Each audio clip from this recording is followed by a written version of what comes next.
Prova, prova, prova. Spegnilo pure, tanto c'è il Riccardo.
anni, poi sono spostato a Manchester, Georgia, suppongo. Sì, il Center for Astrophysics. Come sapete a Georgia fanno cose radio e quindi e poi quello che ha fatto, e poi adesso è tornato a Torino col rientro dei cervelli, Levi Montalcini da qualche mese. Un organo alla volta. Quindi adesso è a Torino al Dipartimento, è ritornato velocemente alla base. Quello che ha fatto non ve lo so dire, ma Poi lo racconto adesso.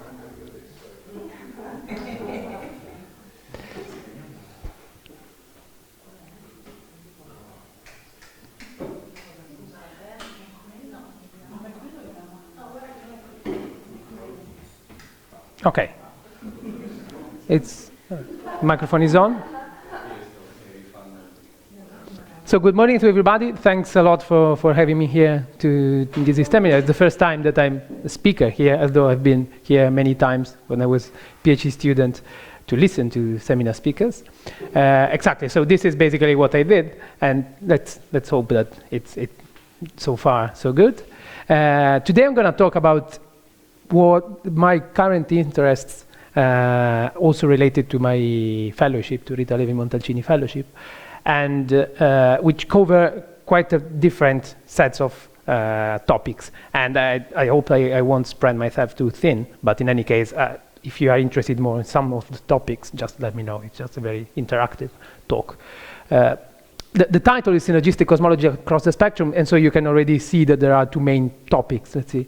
I'm interested in doing fundamental cosmology and to exploit synergies within all possible wavelengths of the electromagnetic spectrum. And to me, fundamental cosmology is something that resembles the status of like present-day cosmology is something like when Dante had to enter the dark forest at the beginning of Divine Comedy, where he had to face these three fearsome beasts. So there was a lion, a panther, and a she-wolf.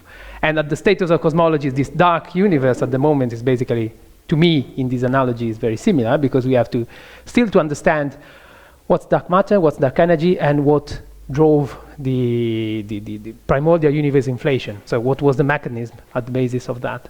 And we have all these ingredients in our cosmological model that work well, but still we don't understand them. So this is what I mean by fundamental cosmology.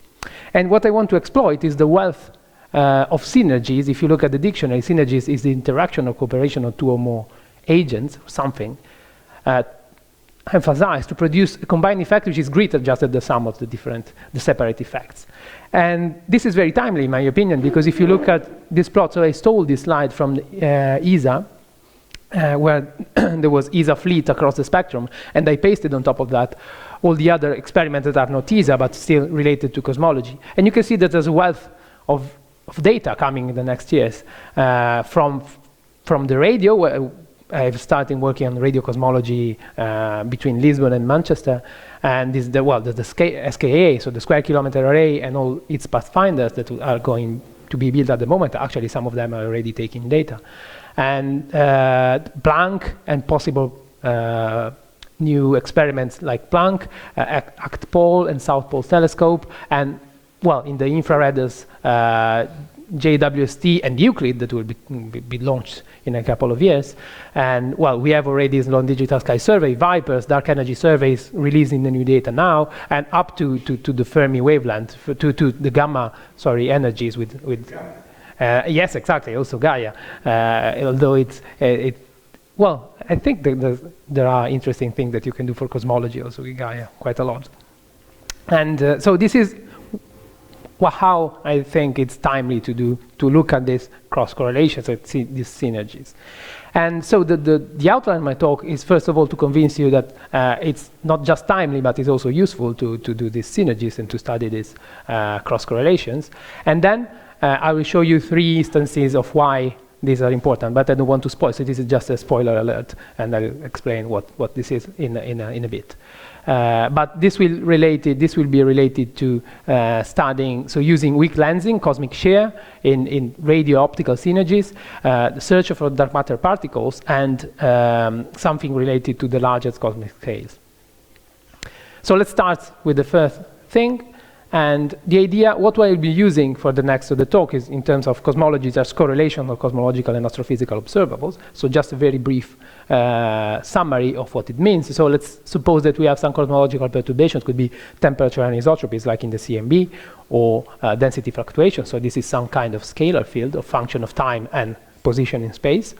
So you can build up a correlation function from this, which is just the ensemble average of these perturbations into different locations in the sky, x and y, which is in the homogeneous and isotropic universe should be just function of the separation of these two perturbations. And something which is very useful in cosmology usually is the power spectrum, which is just a Fourier transform of this guy. And this is important because if you look at the Fourier transform of the correlation function, you have that in the linear regime, different wave modes evolve separately. So you can study in the linear regime exactly how, you can predict exactly how they evolve and study them systematically. And just to give a couple of examples that you all know, I'm sure. If we have the temperature anisotropies in the sky as your fluctuations, you can construct, well, this is what is the cosmic microwave background does. So you have the fluctuations with respect to the mean temperature of the CMB at the given, well, this is actually a two-dimensional function because it's just a function of a position on the sky because it's thin slice and at time of recombination. So you expand this in Bessel components in the sky, this ALM. So we have these two multiples. And then you construct the power spectrum, which is just the angular power spectrum of temperature and isotropies. And this is what you probably well know. This is Planck result from 2015. This is the angular power spectrum in microkelvin squared as a function of angular multiples, which means that these are very large angular scales. These are very small angular scales. You see the corresponding separation in degree over here. And this is the power spectrum observed. So these points are observations by Planck. This is the best fit from the lambda CDM model, which is kind of striking because with just 6 parameters we can exactly fit with a very extremely good precision this data. Another thing that you can do in this setup is to study matter power spectrum, which means that you look at density fluctuations. So you can't see the density fluctuations in the sky because they are mostly made of dark matter, so you need some tracer. What people usually do is looking at galaxies as tracers of the dark matter structure. So it means that at least on very large scales you can approximate the number counts. So you have a cube of universe, you measure galaxies there, you do the same thing in different patches, and if you take the fluctuation of the number densities with respect to the mean of this number that you have, you can construct this delta, which is just the relative fluctuations. And so you can relate this number density fluctuation to the density contrast via this function here, which is the bias of the galaxy population that you're looking at. And by doing so, you can construct the correlation function for these galaxies. So this is data taken from the CMASS sample of Sloan Digital Sky Survey. And this is a fit that this is actually what you obtain if you interpolate the data with the lambda CDM model, as this is a function of the separation in megaparsecs, moving megaparsecs. And this dashed line here is the same thing in the lambda CDM model, but with a different value of the matter density today. And you see that already with also this large-scale structure data, so late-time universe data, you can do some cosmology because this data set is already able to tell that this value is not preferred by the data with respect to the others. Another thing that you can do, I was saying before, is the power spectrum. So this is not data, unfortunately, this is simulations, but what you see here is the matter power spectrum as a function of the co-moving wave number. So this means very large separations in physical separations. This is very small scales. And these different curves are the power spectrum that you predict, these blue curves, the power spectrum that you predict in linear theory at redshift 0, 1, etc., etc. And these points are from simulations. And you see that at large to mildly nonlinear scales, we have a very good agreement between theory and the simulations. And then simulations start departing from the linear theory prediction at smaller scales because of nonlinear evolution of structures on smaller scales. And the larger the redshift, so the earlier the time, the smaller are this nonlinear evolution, because of course it builds up in time. So this is the general setup, and when I talk about synergies, I will be talking about cross-correlation. So the idea is the same. Instead of having just one cosmological perturbation, you have two. So for example, temperature and anisotropy and density fluctuations. And so you construct your power spectrum and correlation function and the cross power spectrum and correlation function of the two different observables. So this is the idea, and you can ask yourself, so why? What's the point of doing that? If the information is contained in the perturbation itself, what do you gain by doing this cross-correlation? In principle, all the information is just in the power spectrum, in the auto power spectrum and auto correlation function. Well, this is true if we could just measure that, but the problem is that if you have to deal with measurement effects, so you have noise, systematic effects, cosmic variance. So what you actually measure, for example, in terms of power spectrum, angular power spectrum, is affected by some error, and this error contains possible systematics that you couldn't remove, noise, of course, and cosmic variance term, which is related to the fact that we have just one universe to observe, and so there's a limited amount of modes, independent modes that you can measure, and these independent modes are very few on very large scales. So it's difficult to have a statistical power, good statistical sampling, also related to the fraction of the sky that you can observe on very large scales. So I'm going to show you these three examples of how cross-correlation can be useful to beat systematically these contaminants to our power spectrum. So now I can remove the spoiler alert, and I will show you how they can beat systematics, noise, and cosmic variance. And starting with systematics, I'm going to focus on the use of cosmic shear for radio-optical synergies. So cosmic shear, again, a brief introduction, is the idea that when you measure position and shapes of galaxies very far away, light coming from these galaxies may be, is bent by the intervening large-scale structure between us and those galaxies. So if we assume that some distribution of galaxies will randomly in the very far universe, something like this, what you actually observe, if you have like a big chunk of mass in between, is more similar to something like this, where you see that those round galaxies in the background are distorted to something more elliptical because of this intervening distribution of matter.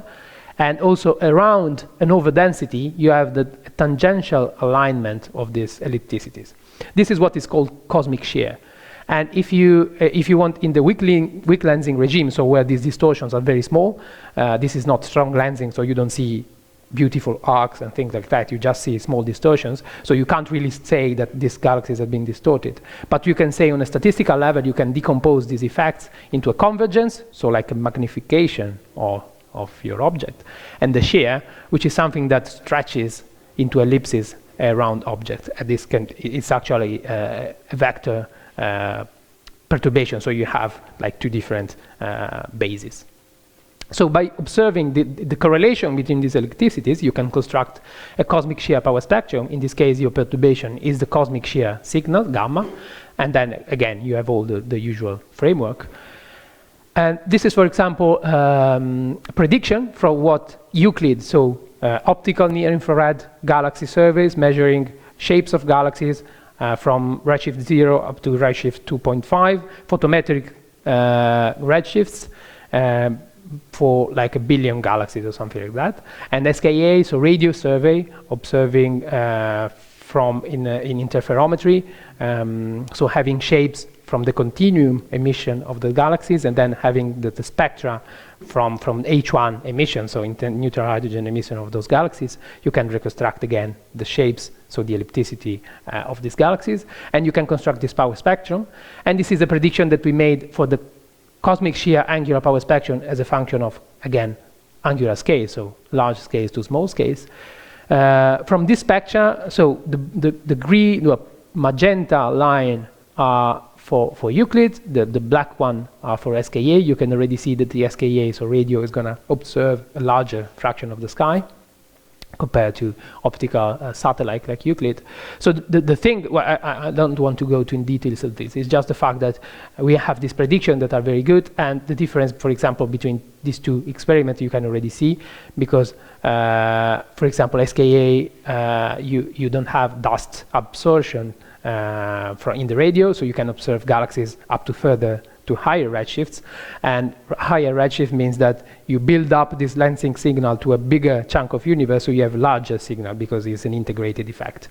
And for example, this is the last bin in redshift that you have for possible SKA survey, which is more signal that compared to the largest of Euclid. Although in general, optical galaxies are, so there are fewer radio galaxies than optical galaxies, so the spread, these error bars are larger for a radio survey than for an optical survey. So you already see that there is a nice complementarity between two observations. But this measurement is just a forecast. People have done it for different surveys. In particular, the dark energy survey a couple of years ago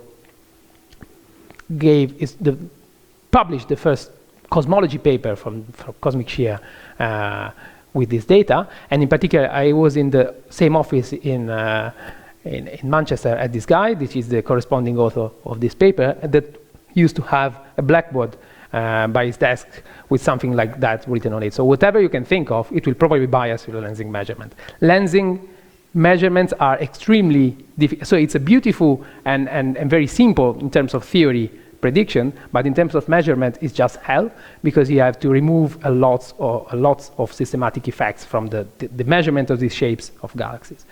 And the idea is that you can have, so you measure your observed shear, which is actually, even if you don't include the intrinsic ellipticity that you have for galaxies, so just forget about that for a moment, you have a possible, so you have your cosmic shear signal plus the systematics.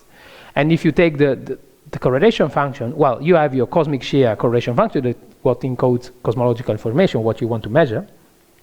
And then you have this cross term. So you have the spectrum of cosmic systematics, well, not cosmic, the spectrum of systematics and the cross term.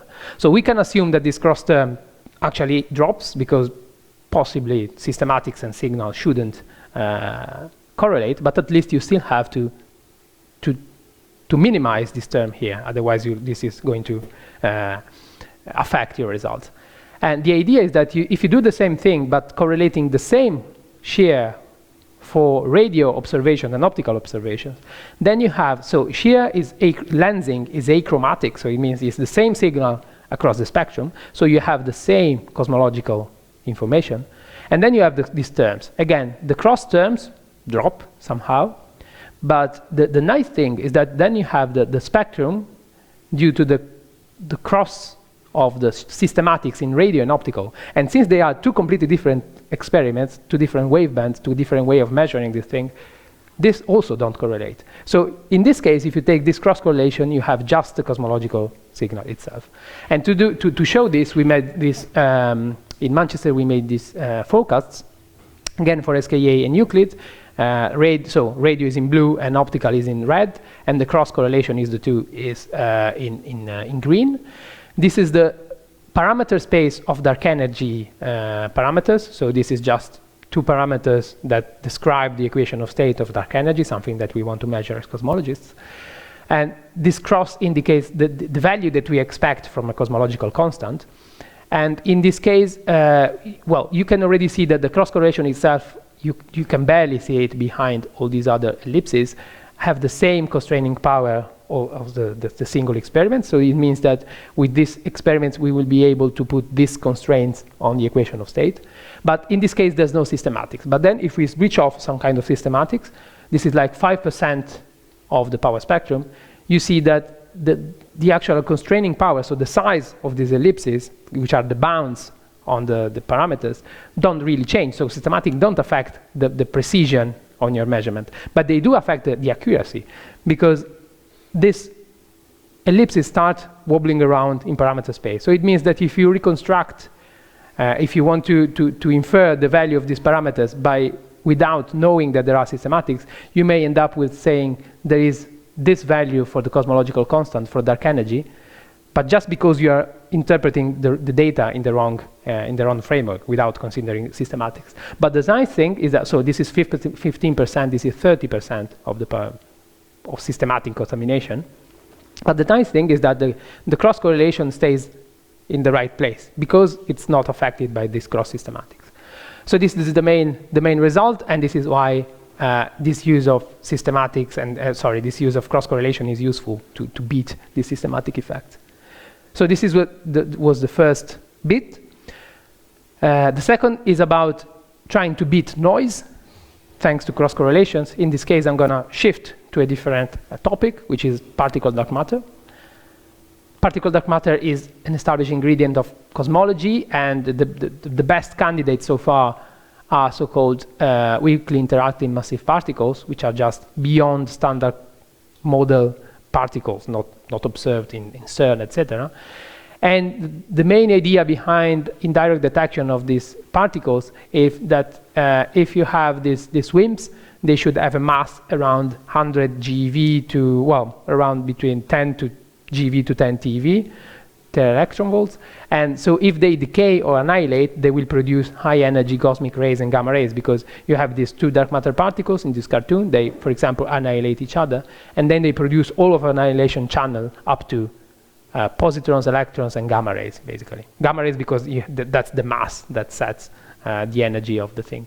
And in this framework, well, it works both for decay and annihilation, just depends on the model. But so people, what have tried to do so far was to look for these gamma rays, like hints of the nature of dark matter particles in gamma rays. And they did so by looking at the gamma ray sky. So this is the best ever view of the gamma ray sky delivered by the Fermi satellite. So this is a map of the gamma ray sky. You see this bright slice in between is just our galaxy. Then you see a few bright spots. These are known gamma ray sources that have been detected, and they are known. And then you see that, so if you take these bright sources out of the catalog, you end up with like a diffuse emission, which is almost isotropic, but not exactly isotropic. And the idea is that if you look at these anisotropies in the distribution of gamma rays emission, they should track the distribution of dark matter because you have the annihilation. This is very nice, but unfortunately there's the problem that if you have to hunt down for these signals of dark matter particles in the gamma ray spectrum, well, you don't just have gamma rays, you have also astrophysical sources that are too faint or too distant to be detected. So you have these unresolved sources. And in this plot, this is the gamma ray energy spectrum as a function of energy. These crosses are data from Fermi, and these colored lines are models of the emission from unresolved sources that are mainly blazars, misaligned AGNs, and star-forming galaxies. And you see already that, and these models have a spread, because of course these are just models, because this is unresolved emission, so there is an uncertainty given by these bands. But anyway, you can see that these measurements are compatible with a combination of power laws, that is what you expect from astrophysical sources. Whereas if there was any dark matter, you would expect a bump with a certain spread, due to the fact that this dark matter particle decays or annihilates exactly at the value of the mass, or twice the mass. But unfortunately, we don't see any bump, any spectral feature. So this means that, well, either there is no particle dark matter, or the cross-section for this dark matter particle is just too low. So it means that you have to resolve more sources in order to bring these curves down and start seeing this bump in the spectrum. And you can do something also, something different. You have this map of gamma ray emission, and as people in CMB did, you can look at at the angular power spectrum of these anisotropies. This is what is shown here. This is the angular power spectrum of these anisotropies in the gamma ray emission as a function of scale. This is data from Fermi. So gamma rays up with energy higher than 1 GeV. This is data from Fermi, and these different curves are predictions for what you expect from the emission from blazars, star-forming galaxies, and two possible viable dark matter candidates. And already you can see that blazars alone can accommodate Fermi data perfectly without need of any other thing. So all other, also star-forming galaxies, are subdominant compared to blazars. So again, if you want to see some hint of these curves, you have to remove a lot of these unresolved sources in order to see this curve. So is this the end of the score? This is quite disheartening because it looks a bit bad. So, well, this is how a few years ago with Nicolao and Marco here in Turin, we had the idea of looking at this cross correlation. And the idea is to use direct gravitational probes of dark matter in cross correlation with gamma rays. So this is like the simulations. This is the cosmic web. And the idea is that in the cosmic web, you have potential wells of the cosmic large-scale structure. And these potential wells where structure form, you have gamma rays coming from astrophysical sources which are hosted within the dark matter halos that are located there. But also, this is where you expect to have the most of the emission from annihilation or decays, because these big dark matter halos are places in the universe where dark matter density is the highest, and so you expect to have more dark matter particles that can possibly annihilate. So if you cross-correlate like the distribution of dark matter in the universe with these gamma rays, you expect some kind of correlation because they are tracing the same distribution. So we did this prediction, and the idea basically, in other words, is to find an optimal tracer of the cosmic dark matter distribution that can filter out all the astrophysical, not thermal emission, in order just to single out the dark matter signal. And you can use many tracers. For example, again, gravitational lensing. Gravitational lensing is very nice because it traces all the matter in the universe, so there's no bias, although the signal is smaller, whereas you can use otherwise the clustering of structure, so looking at the distribution of galaxies or galaxy clusters. The signal here is larger, but there is an uncertainty due to the bias, so there is a trade-off. You can possibly you want to do both. And we did some prediction, and this is the prediction for the cross-correlation of gamma rays with cosmic shear from Euclid and Fermi. And, well, the main point about this just focus, for example, on this one. This is the prediction from the cross-correlation angular power spectrum. So this is not gamma ray, but in this case it's gamma ray shear, lensing. This is the curve that we expect from the cross-correlation of Fermi with Euclid, with the possible error bars. So first of all, this signal should be measurable. And the nice thing now is the fact that the contribution from dark matter is this, well, this is just some possible viable candidate, but contribution from dark matter is this curve here, whereas blazars, for example, this is the same color code as the plot before. Blazars are this curve, so it means that before they were completely dominant of the signal, now they are completely subdominant. And the main reason for why this happens is that if you just think, so you have these blazars around in the sky, they are unresolved sources, so they means that they are either very far away or in very small halos, because they are dim and faint. And on the other hand, you have lensing and dark matter annihilations, and they both are favored by a very big halo, because if you have a very big halo, very massive, you have a lot of particles of dark matter that can annihilate, and also it's a very big halo that can produce a lot of shear lensing signal. So dark matter and shear correlate a lot, whereas dark matter, shear and like astrophysical sources, Poisson's past around the universe don't really correlate. This is why you have to multiply this curve by 100 just to see it here in this plot.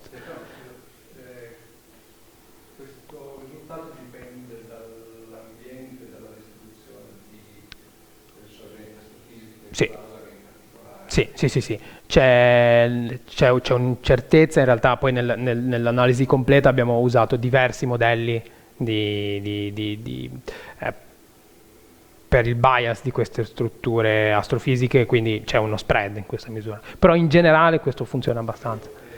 Mentre invece Perché adesso col tuo compare Francesco Massaro stiamo facendo dei lavori proprio sull'ambiente di casi sorgenti dove e quindi là quando ci riusciamo anche sul laser, che per aiutare a sì, avere un modello più preciso sarebbe nel contesto giusto di strutture.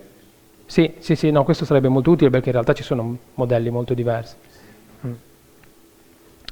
And well, again, this is the comparison with before. This was blazars before and here, and this is the reverse, basically. And so this is very nice, it's just an idea, but actually we did some data analysis, because the prediction for Euclid will be to put this constraint. So this is the parameter space of dark matter, this is the cross-section of dark matter versus the mass, and so this is what we would be able to detect at 5 sigma levels with this cross correlation between Euclid and, well, Fermissimo is like a Fermi with a better resolution, but just to put some numbers. And basically everything which is above these curves will be detected at 5 sigmas. This is the significance of this plot. And the point is, well, you have a spread that we were talking about before. So the spread due to our ignorance about the unresolved astrophysical emission, we basically, exemplified by the spread between these two curves, where this bigger spread is due to the uncertainty on the dark matter properties. So there is uncertainty there. But the nice thing is that what you naively expect from dark matter particles, just at like the so-called wind miracle, is something which has a thermal cross-section, which is here. So if we could either go below this line, it means that either we are able to detect this particle, or really put strong constraints on the fact that maybe dark matter is not made up of particles. And this is the prediction from this. So of course predictions are usually optimistic, but not too much. So we did the same prediction for kids, which is another lensing survey that has data now. It's smaller, so it covers like 1,000 square degree compared to 15,000, of Euclid. So it's smaller, and also it's shallower. It doesn't go as deep as Euclid, but still we did some predictions, and predictions, so this is not prediction, this is data. The prediction and the data are in extremely good agreement. We obtain basically the same curves. And so depending on the dark matter model, you have a spread that is, well, these different curves are depending on different dark matter models, but we start like hitting this thermal cross-section line. So this means that already these bounds are as good as bounds from other kind of measurement done by astroparticle people, not in cosmological scenarios. So this is very promising, and this is what we are looking at doing. So this was part of my Levi-Montalcini project here in Turin with people here. And so the main message, take-home message here is that, again, if you look at cross-correlation, you can beat noise in the sense you can dig signal out of the noise that otherwise would be just overwhelming. What time? No, okay. I will take less. No, don't worry. So I can go in the last one. The idea is similar. You have a signal which is buried in cosmic variance in this case, and I will show you that you can actually dig that as well. And here I kept this like the dulcis in fundo, because it's cosmic variance is something different with respect to noise. Cosmic variance is something very inherent. It's the fact that we have just one universe to observe. So it's not something related to the quality of our measurement. It's more fundamental. But I will show you that in principle you can do something very good also with cosmic variance. Again, let's have a shift in the topic. Well, still talking about cosmology and cosmological observation, but in this case I'm interested in the galaxy number counts. We already saw this equation before, the idea that you have the density fluctuation number densities in galaxies, which is related to the underlying matter density distribution by the bias. And what you want to measure basically is you measure this, but you want to reconstruct this. This is really what contains cosmological information the most. And just in a cartoon, you have the power spectrum that we saw before. And if you have this biased tracer, well, the power spectrum of galaxies is just some rescaled version, at least on large scales, just a rescaled version of this power spectrum. But something interesting about that is useful, for example, to tame one of the other beasts, the she-wolf, the inflation thing that I was talking at the beginning, is that this bias actually may contain some hint about primordial non-Gaussianity. Primordial non-Gaussianity is called one of the 4 smoking guns for inflation. So if we could detect this primordial non-Gaussianity, we'd be able to to rule out entire classes of inflationary models. And the idea of primordial non-Gaussianity is that after the Big Bang, usually we assume that the matter fluctuations were Gaussian distributed, and then produce this power spectrum of fluctuations. But there is a possibility that there was some slight non-Gaussianity in this distribution, and this will have some effect on the power spectrum, because this non-Gaussianity will imply a correlation between large-scale mode with small-scale mode, so can enhance or subtract power from the power spectrum. So if you have you can parameterize the non-Gaussianity by this FNL parameter, which has been, so the constraint on FNL are from C and B at the moment are of order 10. But the idea is that if you have no FNL larger than 0, you have an enhancement of power on very large scale. And the smaller this parameter, the larger the scales at which this effect kicks in. And since Planck has told us that this has to be like less than 6 or 10, whatever, it means that we have to go on very large scales to measure it. Although it's very interesting because of inflation, so it's a very fundamental parameter. And well, accessing those large scales is extremely difficult because, first of all, we have to approach huge volumes. It's not enough to go very deep or to go very wide, either of them, because you really need a cube of universe, because you want the transverse mode to be the largest as possible. And unfortunately, it's very difficult to reach high sensitivity, both at very high redshift or on very large areas of the sky. And then you have to beat cosmic variance, the fact that we have just one universe. So those extremely large scales have a very poor statistical sampling.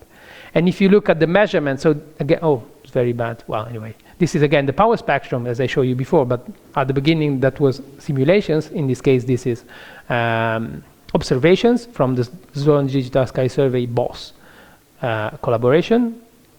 And basically, this is the power spectrum as a function of physical scale. Again, this is large scales where non-Gaussianity may kick in. And this is small scales. This is the measurement, beautiful measurement for the SDSS in perfect agreement with theory. But you see, we don't even see this turnaround point of the power spectrum. So how can we hope to measure something which is around here? And just to put some numbers, because you can barely see it, this is like volume of 100 megaparsec in size. So we really want to probe like gigaparsec cubes of the universe. Well, in this case, there's this multi-tracer technique. This has been proposed by Seljank in 2009. And it involves a relative comparison of the clustering of different populations of traces. The idea is basically the following. You have two different populations of galaxies. They are differently biased with respect to the last case structure. What you usually do is you have these two maps with biased traces. You have some knowledge of this bias. So from these two maps, you go back to the same distribution with both maps, and then you do your cosmological analysis on the distribution of dark matter that you infer from the distribution of galaxies. But if you're interested in something which is related to the bias, because I told you FNL, so non-Gaussianity, doesn't enter here, but enters in the bias. And bias is a deterministic quantity. It's not a stochastic quantity like the distribution of dark matter in the universe. So if you're interested in something which is related to the bias, instead of having the two maps, translating them into the dark matter distribution, what you can do is actually compare the two maps directly. In this sense, you have two different realizations of the same bias field. So you have a better statistical sampling of these two things. In a heuristic way, it's like suppose that you want to infer the distribution of land on Earth by looking at this map. You can use a tracer like light from human settlements. And of course, this works well in some region where there's a high density of population, but in other regions, this doesn't really work well. So you can use another tracer. For example, you can use the emission from CO2 gas.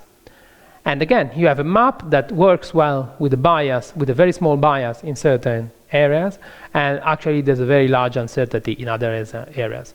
So to use them to infer something which is related to the distribution of mass, that in this simile is the distribution of dark matter in the universe, well, the best you can do is putting together the two information and trying to do your analysis all together. But if you're interested in something which is related to the tracer, and the tracer here is human population, well, if you compare the two maps between, you have more information about the same human settlements in the Earth. So this is just an analogy, but I found it heuristically useful to understand what happens here. And the idea, this is another prediction from SKA and Euclid. This is the forecast error that you can get on this FNL parameter.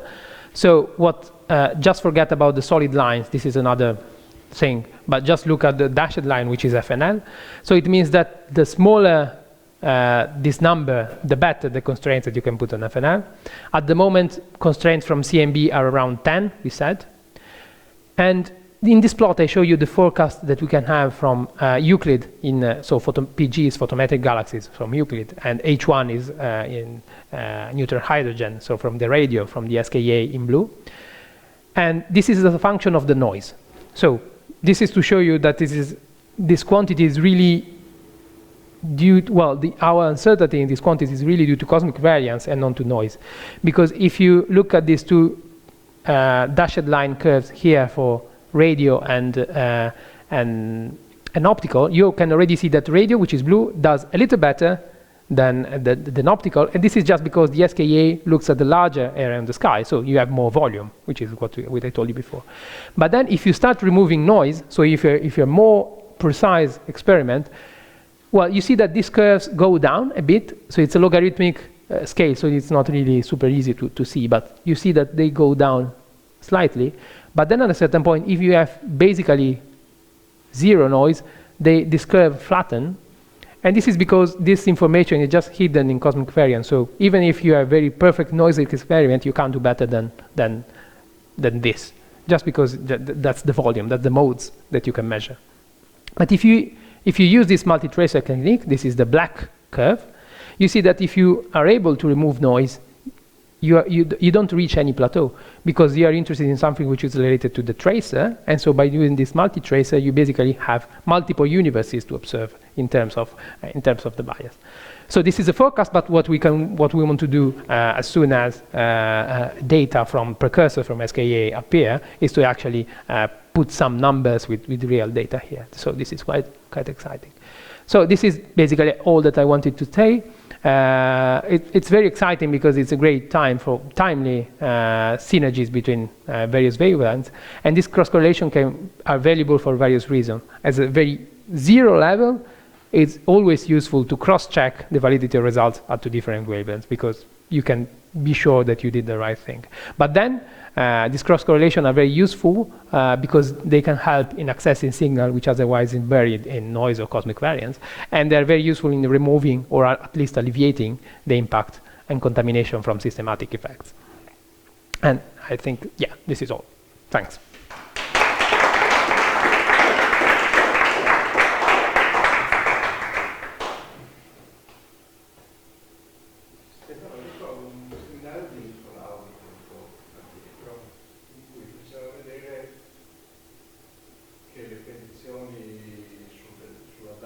Dipendevano da un set di parametri abbastanza impressionante, di cui non ricordo nulla ovviamente. No, mi chiedevo quanto le stime che voi avete fatto dipendono dal singolo modello, dalla singola predizione. Allora, sicuramente dipendono dal modello, nel senso che qui ad esempio dipendono dal modello allora, quanto dipendono dal modello in realtà dal punto di vista cosmologico è meno preoccupante, perché dal punto di vista di quello che si misura in cosmologia, quello che ti interessa sapere è qual è la massa di questa particella e qual è la sua sezione d'urto, sotto il grosso ombrello delle WIMP, quindi di queste particelle che si annichilano o decadono. E in questo caso vi sto mostrando cose per l'annichilazione, ma abbiamo fatto le stesse analisi per il decadimento, cioè funziona uguale, semplicemente un altro al parallelo. E poi quale sia questa particella all'interno di modelli supersimmetrici, eccetera, quello dipende da, credo, molti parametri. Però dal punto di vista fenomenologico, esatto, sì. E poi che cosa questo vuol dire per la fisica delle particelle è un problema di altri? In un certo senso, sì, nel senso che è possibile che ci siano degenerazioni tra modelli, quindi più scenari possano dare la stessa particella con la stessa massa e la stessa sezione d'urto. Quindi, come sempre, ci vogliono, in teoria, sia osservazioni dirette che indirette, che magari a collider. Però dal punto di vista di questa misura, in realtà i parametri sono pochi, sono soltanto un paio. C'è un'incertezza dovuta più al clustering dei sottoaloni all'interno perché questa annichilazione dipende dalla densità di materia oscura al quadrato, perché bisogna di due particelle che si annichilino, e quindi è dipendente dal grosso alone, che sappiamo descrivere abbastanza bene con le simulazioni, ma è anche molto dipendente da come le sottostrutture, i satelliti si formano all'interno, perché c'è un boost dovuto a quante sottostrutture hai. E purtroppo le simulazioni non hanno una risoluzione abbastanza alta in massa da poter descrivere bene, quindi hai da estrapolare. Quindi tutta questa grossa incertezza qua è dovuta al fatto che ci sono sostanzialmente due estremi, uno in cui hai pochi sottoaloni molto grandi e massivi, oppure ne hai moltissimi ma con poca massa, e a seconda di che scenario vedi questi ti producono un boost diverso nel segnale. E quello si può migliorare con simulazioni? Sì, esatto. Modelli semianalitici, simulazioni e altro.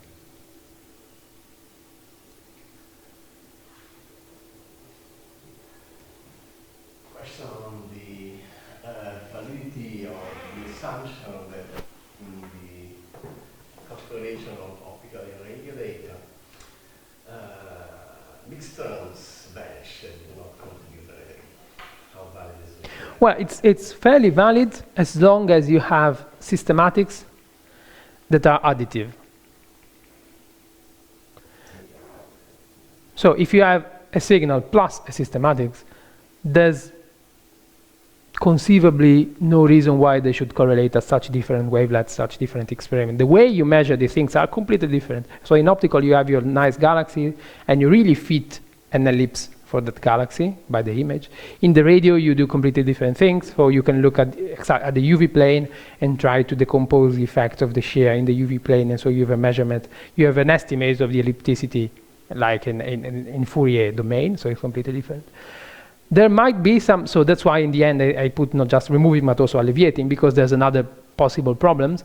So if your systematics is multiplicative, so let's say is a miscalibration of the thing, then no, then in this case they will become like an overall amplitude in your signal. And in this case you have the nice thing is that if you have this miscalibration, the best thing that you can do is compare the three different scenarios, so radio, optical, and the cross correlation, because if you have two different miscalibration, it's very unlikely that you have exactly the same miscalibration between the two experiments.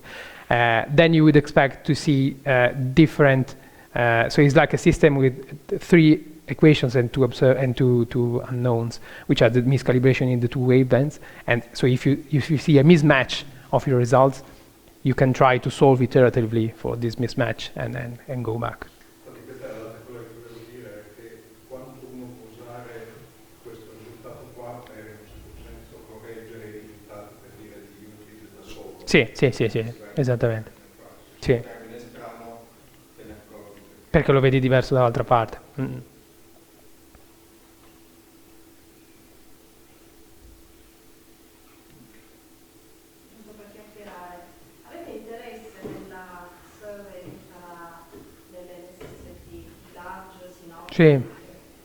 Sì, lì in realtà è un po'... Beh, come tempi scala potrebbe andare bene come con SCA2, perché con SKA appunto c'è la prima fase che è in costruzione di Pathfinder adesso, e quindi dovrebbe iniziare a prendere dati più o meno quando Euclid verrà lanciato, quindi c'è abbastanza contemporaneità in quello, mentre l'LST si parla di 2030, seconda metà del 2020, in realtà. Non sono... già con l'SST? Sì? Ok, allora i tempi scala in realtà sono più corti di quelli che pensavo, più vicini di quelli che pensavo. Sì. Ah, ok, prima, ok. Sì. Sì. Seconda. Sì, quello in realtà appunto è ancora più interessante, cioè potenzialmente dipende dalla qualità dei dati, perché essendo da terra c'è tutto il problema del seeing però in realtà di nuovo sono complementarità, quindi essendoci tutti, quindi è tutto grasso che cola, no? Possibilmente.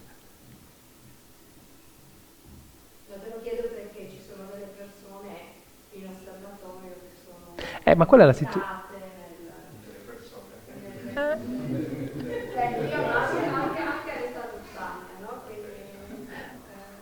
Perché non so quale sia la situazione LST, beh, sono adesso arrivato da poco come SST in Italia, quindi...